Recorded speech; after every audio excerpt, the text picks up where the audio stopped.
Fala, galera, passando aqui mais uma vez no Garagem da Aprovação para a gente poder concluir o nosso bloco de redação, ok? Vamos lá. A gente vai começar hoje com a apresentação do nosso esquema de redação, que é um esquema simples, um esquema objetivo, mas que com certeza vai te ajudar aí a ser aprovado nessa PM em Sergipe. Vamos lá? Introdução, lembra? Introdução você vai apresentar o seu texto, você vai apresentar o seu tema, apenas apresentar o tema e a tese, que é aquilo que você vai defender, ok? Então aqui eu primeiro tenho que fazer o quê? Na minha introdução, eu tenho que ter um repertório sociocultural. Veja que eu começo com a Constituição Federal, aqui ó.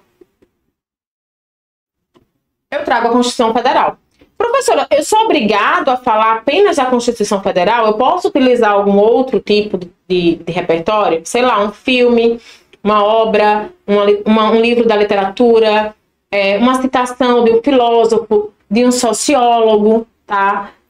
Posso fazer isso? Pode. Pode trazer filme, série, obra de literatura, filmes, sociólogos, filósofos, que vai estar tranquilo e vai estar coberto, desde que você traga informatividade. Lembrem, a abordagem completa do tema e informatividade valem 15 pontos. Você precisa estar ativo em relação a isso, tá?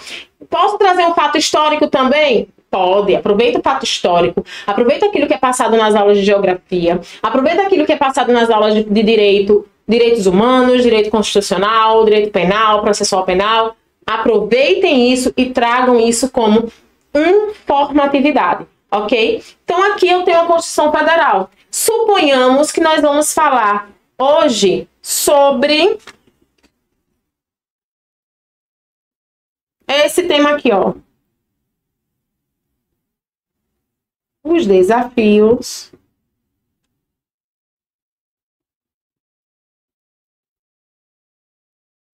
para combater a violência no Brasil. Tá? Suponhamos que nós temos esse tema, ok? Quais seriam os desafios para combater a violência no Brasil? O que eu usaria como um repertório sociocultural? Eu posso dizer que a Constituição Federal, né, garante a todos um direito à segurança de qualidade. Tranquilo? Posso dizer isso. Já tenho um repertório. Tal lei, ou tal mandamento, como você preferir, não está sendo devidamente cumprida. Ela está sendo devidamente cumprida? Não, porque a gente enfrenta problemas de violência. Visto que existem desafios para combater a violência no Brasil. Ó, repertório sociocultural, contextualização com o tema. Pronto. Conforme a Constituição Federal, a segurança é direito de todos. Tal lei não está sendo devidamente cumprida, visto que existem desafios para combater a violência no Brasil. Nesse contexto, dois aspectos merecem destaque. Como é que a gente pode fazer em relação a isso? Quais são esses desafios? O que é que eu posso pensar que podem ser desafios? Eu posso dizer que a questão do investimento em educação, vou abreviar aqui, e eu posso dizer também que é o quadro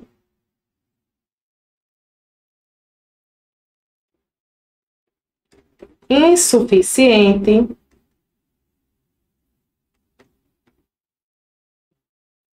de agentes de segurança. Meu D1, que é o desenvolvimento 1, eu vou falar sobre investimento em educação. O meu D2, que é o desenvolvimento 2, eu vou falar sobre quadro insuficiente de agentes de segurança. Então, eu tenho aqui, ó, conforme a Constituição Federal, a segurança é um direito de todos. Tal lei não está sendo devidamente cumprida, visto que existem desafios para combater a violência no Brasil. Nesse contexto, merecem destaque o investimento em educação e o quadro insuficiente de agentes de segurança. Assim, é necessário analisar ambos os aspectos. Eu tenho a minha introdução pronta, clara, simples e objetiva. Veja que a ideia dessa introdução nada mais é que mostrar para você o seguinte, gente, eu estou mostrando para você, simplesmente, de uma forma bem clara, que eu preciso na minha introdução, ó, a gente tem aqui o quê? 4 frases. Primeira frase, eu coloco, tá?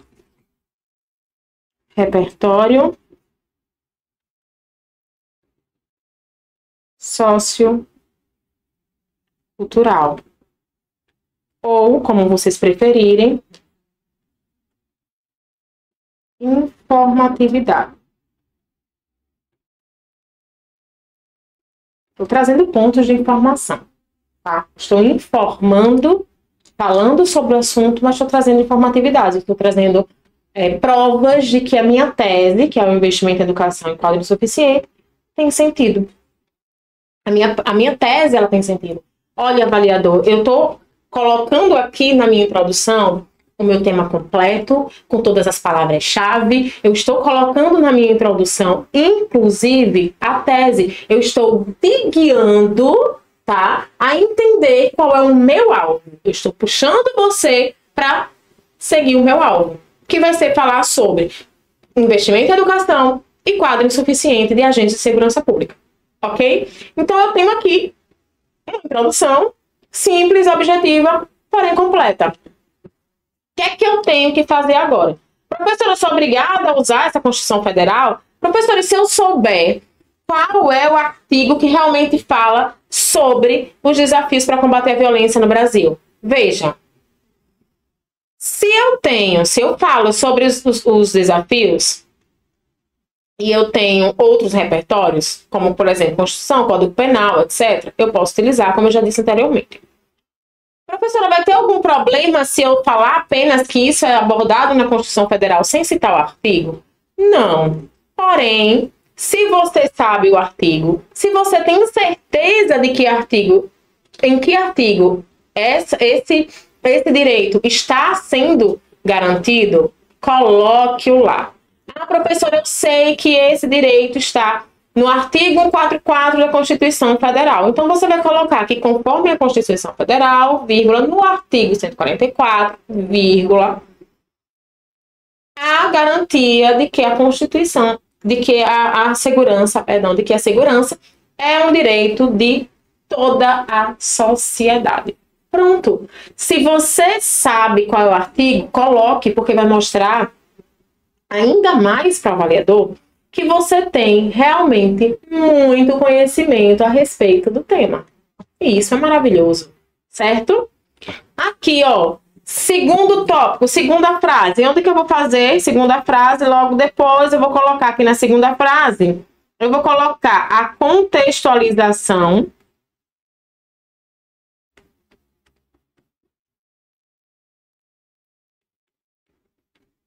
com o tema. Veja que eu coloquei na hora de contextualizar com o tema completo. Mas por que você colocou com o tema completo, Diana? Porque, gente, é o seguinte. Quando você coloca lá o tema completo, você já tem todas as palavras-chave. Então, isso significa que o avaliador vai olhar para o seu texto, ele vai entender que você não fugiu do tema. Ele vai entender que você não tangenciou. O que é tangenciar o tema? É quando você fala superficialmente sobre ele. Por exemplo, se eu falasse sobre combater a violência no Brasil, mas eu não falasse sobre os desafios. Eu falei sobre o tema completo? Não. Eu não abordei todo o tema. Aí eu seria prejudicada. Aí aqueles 15 pontos, né, que vem de abordagem completa do tema e informatividade, com certeza cairia. Mas cairia muito, tá? Então é muito importante vocês fazerem isso. Coloque pelo menos as palavras-chave do tema. Nós precisamos disso, ok? Porque isso também vai fazer com que você tenha noção do que realmente você está falando, principalmente se você tem uma dificuldade muito grande de escrever, porque vai evitar que você se perca no meio do caminho, tá? Porque vai estar tudo muito bem estruturado. Eu já sei aqui que eu tenho um repertório, eu já sei que eu falei do tema de uma forma completa, e eu já sei o que eu vou falar sobre ele. Eu já sei que eu vou falar de investimento, e eu já sei que eu vou falar do quadro insuficiente de agentes de segurança. Quando eu faço isso, eu estou preparando o avaliador para o que eu venho dizer nos dois desenvolvimentos. Então, é interessante você colocar sempre esses elementos aqui Porque vai guiar o avaliador para a leitura que você quer que ele tenha. E, obviamente, a sua progressão textual, ou seja, a ordem das ideias em relação ao seu texto. As suas ideias, elas estão seguindo uma ordem. E essa ordem, ela vai ficar muitíssimo bem colocada quando você aponta todos esses elementos. Veja que eu tenho repertório sociocultural na minha primeira frase, contextualização com tema no segundo, na segunda. Eu tenho na terceira frase a minha tese, tá? Que são 2 argumentos. 2 argumentos, ok?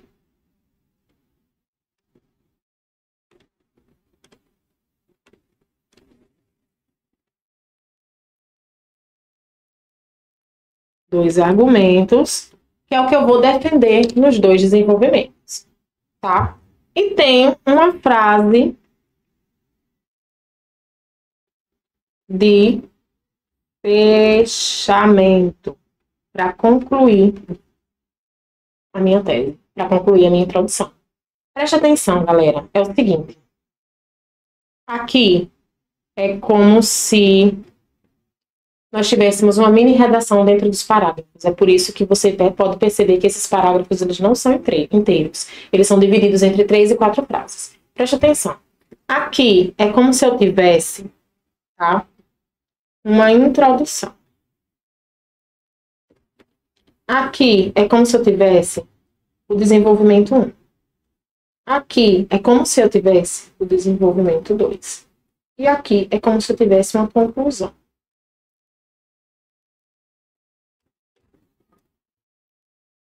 Eu tenho parágrafo. Diana, mas a minha redação, a minha introdução, a banca trouxe com 3 tópicos. Trouxe o tema geral lá e trouxe com 3 tópicos. Então, eu tenho argumento 1, 2 e 3 para colocar. Tira isso aqui, esse I conectivo, coloco uma vírgula, coloco o segundo argumento. Depois do segundo argumento, coloco um I e coloco o terceiro argumento. E os meus desenvolvimentos?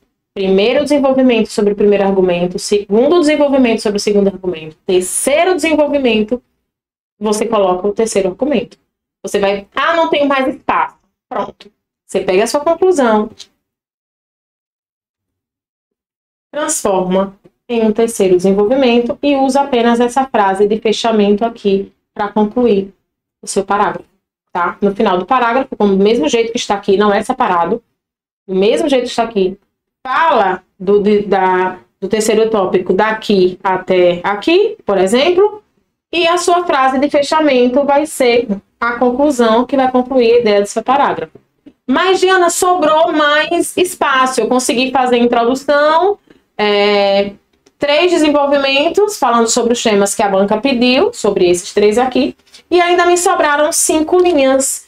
Tem algum problema em fazer isso? Não, não tem. De jeito nenhum. Você pode fazer um outro parágrafo fazendo a conclusão. E a sua redação vai ficar com um parágrafo de 5 linhas.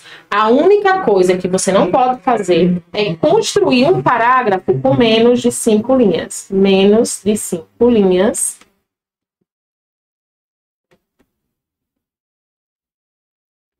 Nunca. A não ser que a banca, que não é o caso, diminuísse bastante a quantidade de linhas, tá? Como já aconteceu recentemente em um concurso. Como que eu devo construir a minha redação? 3 ou 4 tópicos, 3 ou 4 frases. Do mesmo jeito que está aqui. Entendido? Então, a partir disso, vamos falar de investimento em educação, tá? Eu posso passar aqui para o meu primeiro desenvolvimento. É importante lembrar também, galera, o seguinte. Tudo que tem dentro desse esquema, voltando para a introdução rapidinho, tudo que tem dentro desse esquema está estrategicamente montado para facilitar a vida do avaliador, tá? Inclusive, que eu não tinha citado com vocês antes, vou citar agora, por isso que eu voltei, os conectivos, os elementos coesivos que vão ligar uma frase a outra, um parágrafo a outro.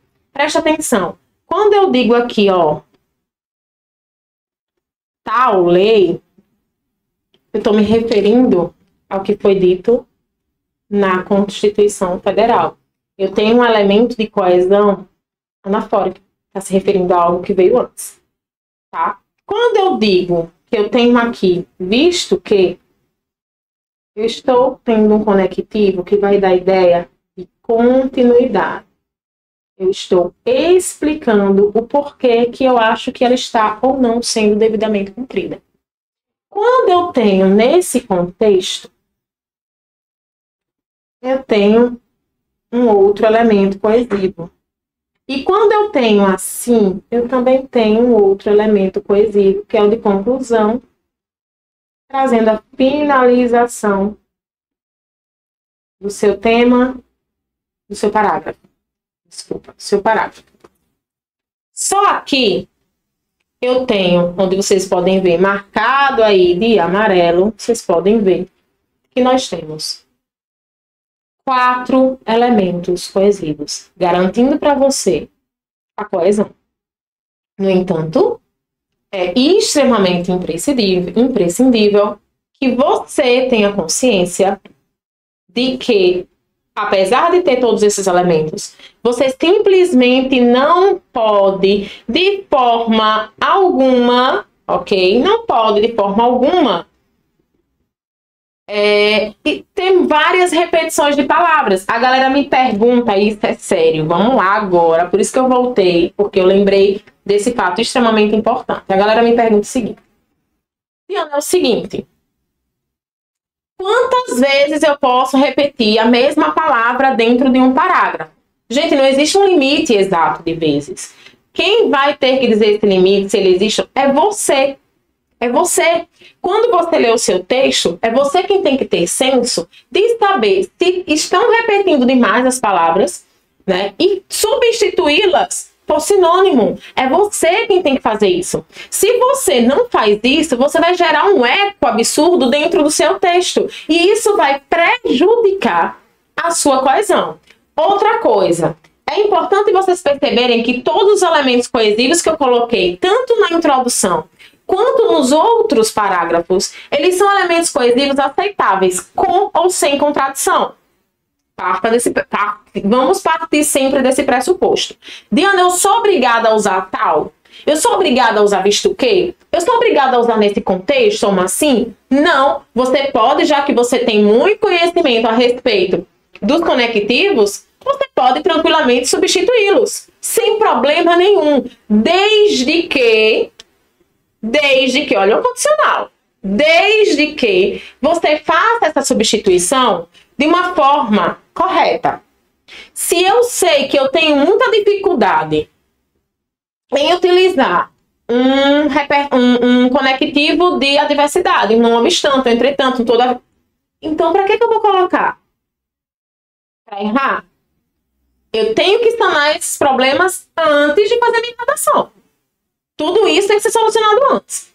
Se até o dia da redação eu ainda tenho dificuldade para solucionar esse problema, meu amor, eu não posso utilizar. A situação aqui é a seguinte: todos os elementos coesivos estão sendo muito bem colocados para evitar justaposição e também truncamento.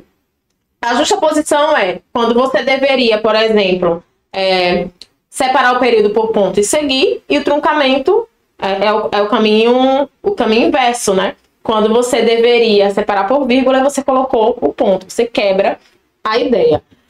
Eles estão organizados de uma forma extremamente estratégica, que essa é a ideia do nosso projeto estratégico de texto. O nome disso é projeto estratégico de texto. Eu estou utilizando isso de uma forma que facilite a minha vida na hora de escrever.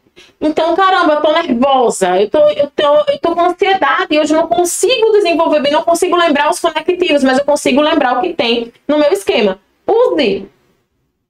O importante é que você faça que tenha uma nota alta. E isso é possível. Com isso aqui, isso é extremamente possível, certo? A ideia vai ser sempre essa: facilitar a vida de vocês. Partindo dessa ideia aqui, a gente vai para o primeiro desenvolvimento. ok? Nesse momento aqui, a gente falou sobre investimento em educação como um dos desafios para combater a violência no Brasil. Quando a gente chega aqui, a gente vai fazer o seguinte. Sob esse viés analítico, entende-se que a educação, deixa eu mudar isso aqui, entende-se que, né, você vai fazer uma frase afirmativa dizendo que não investir em educação corrobora ou colabora para que essa violência ela persista, mas você tem que dizer o porquê também no momento da sua contextualização. Perceba, eu posso dizer que a educação, vou colocar vermelho aqui para facilitar a vida de vocês, eu posso dizer que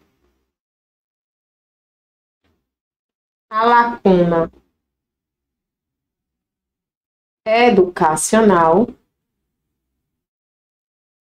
para evitar repetição, já que estamos muito próximo, corrobora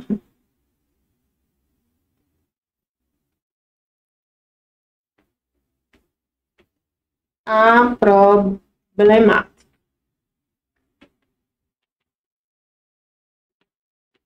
Ou seja, colabora com o problema. Ok. Eu tenho uma frase afirmativa que retoma minha tese e que também relaciona ao meu tema, porque a problemática é o meu tema. Não vou citar nenhuma palavra-chave agora, porque ainda está muito próximo, posso citar nos outros tópicos. A par disso, o que eu vou citar agora? O que eu posso falar sobre essa lacuna educacional? É isso que eu vou falar. Professora, eu tenho aqui, sei lá, na aula de geografia, nós vimos um dado estatístico que fala que os investimentos em educação no país são mínimos, né? Que é menor que os países vizinhos, por exemplo. Então, vou colocar aqui o dado. A par disso, conforme o G1, o investimento em instituições de ensino no Brasil são menores do que previsto na Constituição. Se é menor, tá? Preste atenção. Aqui como estou construindo com você, eu estou construindo com esses dados hipotéticos. Lá você só cita dados se você tiver certeza. Caso contrário, escolha filósofo, escolha sociólogo, escolha literatura, escolha fatos verídicos, desde que sejam nacionais, e assim você segue o baile. Nessa ótica, aí é o seu ponto de vista. Por que que eu acho, e aí é muito importante, por que que eu acho que a lacuna educacional faz com que essa violência que nós citamos aqui, ela permaneça? Nessa ótica, é perceptível que quando jovens e adolescentes estão fora da escola, tornam-se mais próximos da criminalidade, aumentando o índice de violência no Brasil. Logo, é necessário, aí vem a frase de fechamento. Essa frase de fechamento, normalmente, eu aconselho, aqui tem genérico, tá? Ela tá genérica. Mas a gente tá abordando aqui sobre uma tese. Então, o que é que você vai fazer? Poxa, eu estou falando sobre a lacuna educacional. Eu vou inferir que o problema tem que ser solucionado. Logo, é necessário investir na educação para o povo brasileiro. Solucionei indiretamente, porque a solução de fato, a proposta de intervenção, né, vai ficar lá na minha conclusão. Tranquilo? Então, você vai trazer aqui, ó, sob esse viés analítico, entende que a lacuna educacional corrobora a problemática. A par disso, percebe-se, de acordo com o G1, há um investimento menor em educação menor do que o previsto na Constituição. Nessa ótica, coloca seu ponto de vista e traz a sua frase de fechamento. Pronto. Como que eu construí aqui o meu desenvolvimento? Simples. Veja, primeira frase. Tópico frasal com retomada da tese, tá? Segunda frase. Ok? Segunda frase. Repertório. Terceira frase. Ponto de vista. Quarta frase de fechamento. Basicamente essa ordem. Tá apertadinho aí, mas já para entender. Tópico frasal, a retomada da tese. Repertório, relacionado ao ponto de vista, obviamente. E a última frase, que é a frase de fechamento, inferindo que o problema abordado no parágrafo ele precisa ser solucionado. Inferindo. Eu não vou dizer quem deve resolver esse problema agora. Eu não vou dizer o que é que realmente, de fato, tem que ser feito. Eu não vou dizer como tem que ser feito. E nem vou dizer qual é a finalidade. Mas por que eu não posso dizer agora, Diana? Porque isso tudo vai ser feito simplesmente na conclusão. É na conclusão que isso é feito. Não é no desenvolvimento. No desenvolvimento, sua função é expor o seu ponto de vista.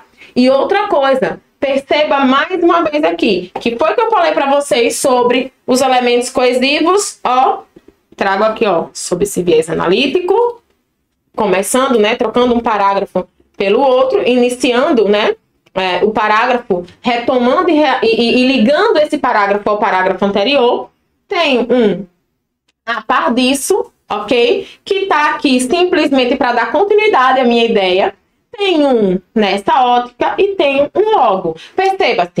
Perceba, sob esse viés analítico, a par disso, nessa ótica, logo. Aqui na introdução, tal, visto que nesse contexto, assim, não repetir elementos coesivos.